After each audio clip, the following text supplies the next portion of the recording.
Qui je préfère entre Doflamingo et Trafalgar dit Waterloo? Bon, juste avec ça, je pense avoir répondu en partie à la question, car tout simplement, pour moi, c'est Trafalgar dit Waterloo, autrement appelé Trafalgar Law, le chirurgien de la mort. Alors, pourquoi je kiffe l'eau? Tout simplement pour son histoire et son évolution.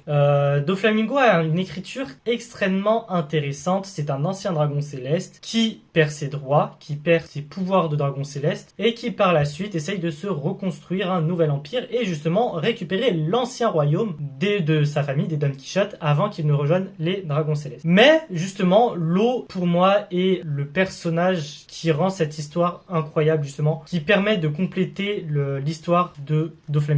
Je m'explique, le passé de l'eau est extrêmement lié à celle de Doflamingo parce que justement, il a rejoint l'équipage de Doflamingo, donc la Don Quichotte Family, en se disant que dans tous les cas, il va mourir et que il a rien à perdre. Donc malade, il va rejoindre cet équipage et il va s'attacher à un certain personnage qui est tout simplement Corazon, le frère de Don Quichotte Doflamingo, avec qui il va extrêmement se lier. On va aussi apprendre que l'eau est un possesseur du dit. Tout simplement, son réel nom est pas Trafalgar Law, comme on savait depuis le début de son apparition, mais Trafalgar dit Waterloo. Donc, un membre du dit, aka les ennemis des dragons célestes d'où proviennent Doflamingo. Doflamingo qui tue du coup Corazon. Et à partir de là, c'est là que ça devient intéressant par rapport à lui, car il va vouloir se venger plus tard. Et c'est là où on revient avec sa rencontre avec Luffy. On a rencontré un Law très froid, très distant, très pirate cliché qu'on connaît et pas pirate de One Piece. Et on le voit au fur et à mesure, à chaque fois, plus il reste avec Luffy, plus il côtoie Luffy, et j'ai l'impression que plus il se libère, plus il se